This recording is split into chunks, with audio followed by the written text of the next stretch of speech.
Ashor. How are you today?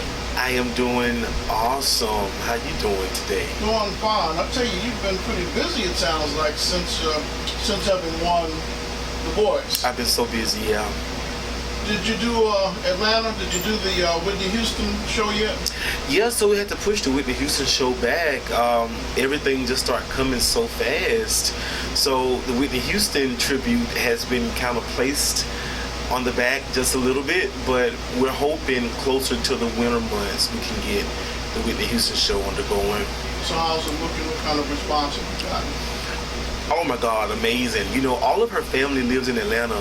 So we were able to reach out to her manager, which was her sister-in-law, and also her mom and her brother, just letting them know that we wanted to do a tribute to her, and they're all on board.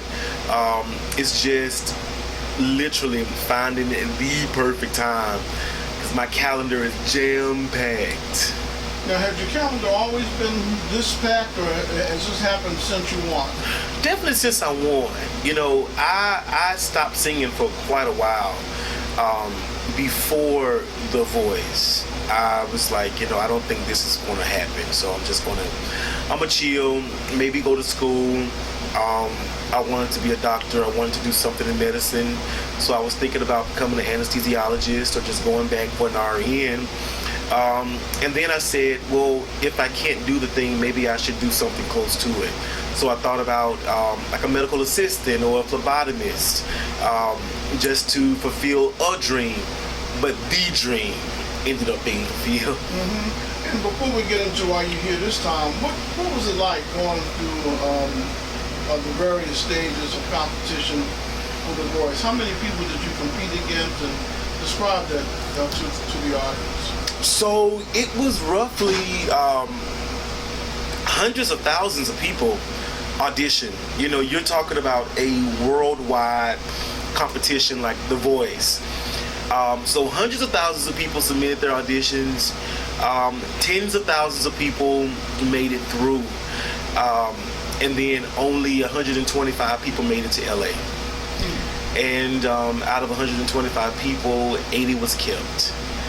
And from 80, there was another cut. I remember the night before we went on stage, there was a really big cut. And so basically they had to cut people down to get it to 60 because there was only 10 people per coach. So only 40 could make it through right out the bag. But 60 could actually audition, but there was still 80 of us. And they said, we just put names in a cap. And whoever we pull, that's who got to go. And I was so fortunate and blessed that my name wasn't pulled. And so from 80, it went to 60, and then we auditioned. And of course, I made a team. So how did how did you end up on her team? You know, I knew from the beginning that I wanted to go with Whbb'S. I love Whbb'S. I've been watching her show for a long time. I think she's funny. I think she's charismatic. I think she's full of life. I love her on camera and off camera. You know, now that we're in the world of social media, we're able to follow people's lives a little more in depth. And so I followed her. And ironically enough, I've always dreamt of working with her, and I got my opportunity, and she's simply amazing. Okay. So you won, and she helped coach you through it, and now you're on top. You're on your way. Yeah. But now, why would you come back home and do anything for where you started? You know, I think it is overly important that people come back home to give back and to show what home has done for them. And so for me, Selma is more than just a city for civil rights to me.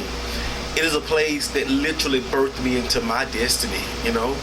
I've been able to watch people in this city who have extraordinary gifts and extraordinary talent do extraordinary things from Selma. And so most of my greatest inspirations never came from any other city but my own. And I know that's hard to say when people have a lot of negativity to say towards Selma. But to me, I saw the first black mayor from this city, you know. I saw the first black congresswoman from this city. So I was able to shoot for the stars right from my city. I see you have a support mechanism with you today. This is family. Yeah. Mom's here. My mother is here. My friend right here, my little friend is here. And my teacher, my elementary school teacher, Jocelyn Reddick, is also here. Someone that has literally inspired me since I was a child. So yeah, I came with an entourage.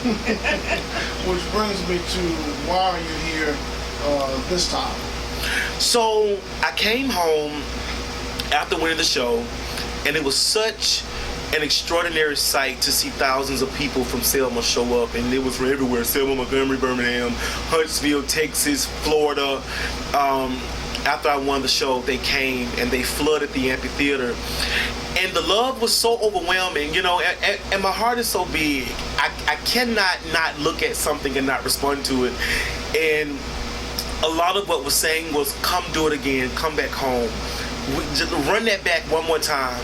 And so I decided to do just that. But this time, it just won't be a show, but we're giving $500 to 11 students, so a total about $5,500 in scholarship money to students that are just less fortunate, so they can have money in their pockets going back to school.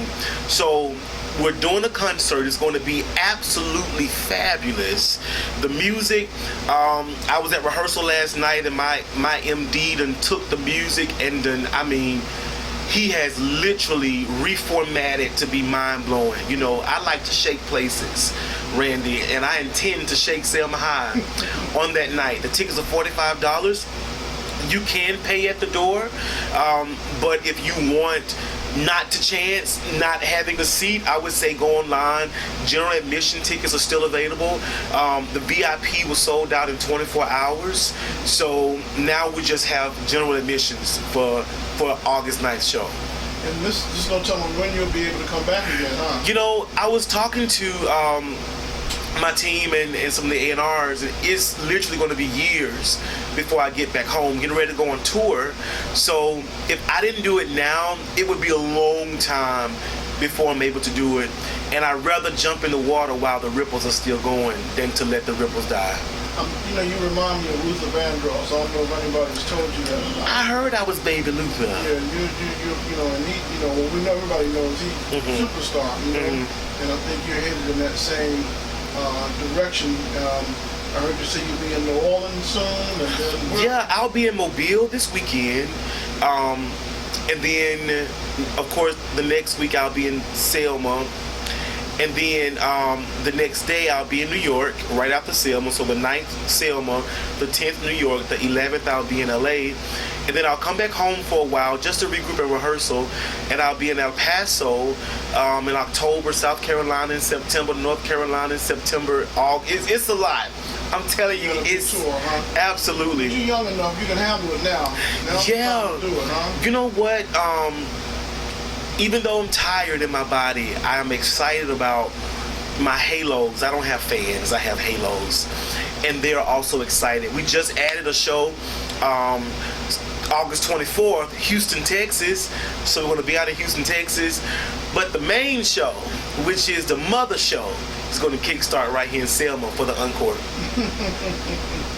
Well, that sounds wonderful. Now, is there anything, if you were to describe your style of music, how would you describe what you do? Or are you going into a new genre? So, you know what, Randy? I'm a soulful singer. I sing from the depths of my belly, you know. I leave it all on the stage. But I've been classically trained, you know, I've been vocally trained, so I give the type of musical experience that you would have gotten if you went to a Prince show or Whitney Houston show. You know, you leave like, golly, they just sung down, you know. But there is a new genre that I am entering into that my record label, Republic Records, has opened the door for, and that is disco dance. So I'm excited, putting really big ballads on music and let people dance to that. Yeah. I think didn't you do Gloria Gaynor, one of her? No, I did. Not her last dance, Donna Summers. It was Donna Summers. I said Gloria Gaynor. Yeah, Donna Summers. Right. Which is the disco.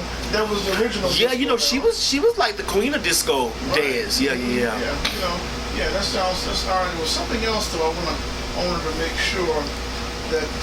Why Whitney Houston? Why did you decide you wanted to honor Whitney Houston? How can you not sing the Voice song on The Voice? I wanted I Will Always Love You when I first got on the show. And the producers told me, no, we can't let you do it. And every week I would say, Reba, I really want to sing I Will Always Love You. And Reba would say, we pulling, but they just saying no. So finally the producer said, if you make it to the end, we'll give you Whitney Houston. Well, that's all I needed to hear. Because now I'm about to sing my face off just to get this Whitney Houston song. And when I went, we went live, and people don't even understand, when we're live, we're live. Everything else is pre-recorded, so we can, not to say we can mess up, but we feel like there's a safety net because it's pre-recorded. But when you make it to top 12, you are live. I mean, the entire America's watching. And so when I got past top 12, got past top 9, and went to top 5, and I received the email that my next song was Whitney Houston, I Will Always Love You, I think I almost cried because I was so excited to finally show a side of my voice that I'm comfortable with. Yeah. And so you didn't just get support from Selma in terms of people voting for you. People voted for you all over the world? Randy, I'm going to do a tour in Brazil. Because that's just how many supporters in Brazil and France I got. Overseas they were so supportive. Of course, the people in America, they stood up. It was millions of votes, which really, I guess I became emotional thinking about it. Because you can see 50 people, you can see 100, you can see 1,000, but when you're told millions of people voted for you, it blew my mind. So I'm going overseas, to Brazil, and I'm so excited about that. They love Ashor Havon, and Ashor Havon love them, but I'm also going to be here in America too, and I'm excited about that. As we start wrapping up, you mentioned that you were classically trained. I'm assuming you sung gospel in the church. And did you sing with the Selma High School choir? Who was the director? Mrs. Whbb'S. Mrs. Whbb'S. She was tough, And because I had such a gospel background, it was harder to train my voice. I'm a big singer. And so when you enter into more classical music, you have to restrain all that down, and it makes you pay more attention to your voice and your throat and how you're singing. And she really stirred us in a great direction. And I'm not going to be biased, but maybe a little bit. Not only myself, but I believe many students that was under Mrs. Whbb'S are still singing now. There's people like Marquisha Myatt, who is my classmate. I watch her videos often. She's over in Montgomery. I think Montgomery. She may not be in Montgomery, but I'm gonna say Montgomery. Like leading praise and worship, or Stephanie Haywood. She's right here in Selma at the Potter's House, leading worship music.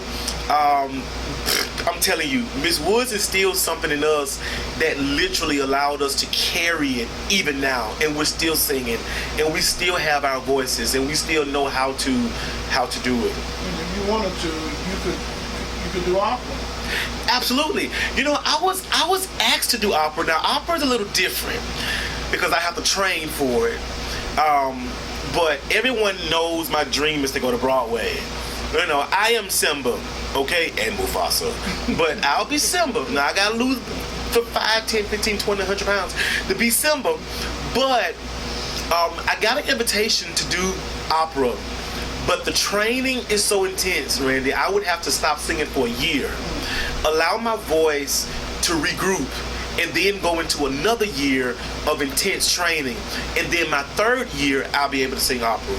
And I'm assuming you'll be required to read music. Can you read sheet music? Yeah, a little bit. You know, I wasn't able to do a really hard training in that because I had to start singing immediately. So, but if I was to train in opera, and you know, life is vast. It's so much you could and should do in your lifetime, and I think that's one of the things that I may enter into the lane of. Well, that means you're pure talent, and you're singing by ear. By ear. Yeah. Okay. Well, again, you're going to be at Selma High when? Selma High School, August 9th, 2024, and we're looking for sponsors right now to sponsor students, sponsor these kids, get them in there. One thing that I absolutely love doing, and I will be doing at Selma High School, is encouraging these students and these kids. I come from the same seat that you're going to sit in, that you sat in. Clark Elementary School, pre-K, kindergarten, 1st, 2nd, 3rd, 4th, 5th grade. Then went to School of Discovery, 6th grade. R.B. Hudson, 7th, 8th grade. Selma High School. So I've sat in the seats. I've held the books. I know the struggles. I know exactly what you go through. I know how hard it is to look out the window and not see much, but only the dream that you have. And it was my dream in those seats that catapulted me to winning, to being the first black LGBTQIA winner of The Voice from Alabama. You're the first native Alabamian. The first native Alabamian. The first native Alabamian. While hearing all the things around me saying you can't make it out. Most people don't make it out. That's not true. As long as you got 2 legs and 10 toes, you can go anywhere you want to go. And when your back is up against the wall, Randy, where else can you go besides forward? That's what I had to do. Before I auditioned for The Voice, I was sitting on the floor eating Cheetos. And I was like, you know, my mother, who is sitting here, has instilled music and God and dreams all my life. But it was hard when you become an adult and you ain't got mama to pay your bills. And mama like, I ain't paying your phone bill. You got to pay your phone bill yourself. And so it just got really hard. And the one thing that I literally turned back to was my gift. And in return, my gift turned back to me.